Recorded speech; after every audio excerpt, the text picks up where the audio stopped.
আমরা ভাত খাইতে না চাইলে, ছোট বাচ্চারা রাতে না খেয়ে ঘুমায়, সারা রাত না খাইলে ক্ষতি হবে না? গ্যাস্ট্রিক হয়ে যাবে না? দেখবেন মা পিছনে পিছনে ছুটে, বাবা আয়, বাবা একটু খা, খায় না, ছেলে ঘুমায় যায়, মাটা পাগল পাড়া হয়ে ছোটে। আমার নবীও মক্কায় একটা কাফেরের জন্য জাহান্নামের আগুনে না পড়ে ওদের জন্য পাগল হয়ে পিছনে পিছনে ছুটতেন, পিছনে পিছনে যেতেন। আল্লাহ বললেন, নবী ফালা আল্লাকা বাখিউন নাফসাকা আলা আসারিহিম ইল্লাম ইউমিনু বিহাদাল হাদিসি আসাফা।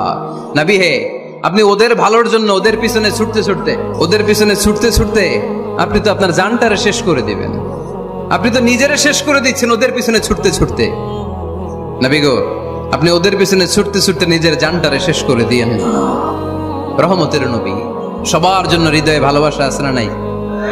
আমরা মসজিদ নিয়ে ভাগাভাগি করি, করি না? হানাফি মসজিদ, আহলে হাদিস জামে মসজিদ আছে না নাই? কে বলছে আপনারা হানাফি মসজিদ বানাইতে?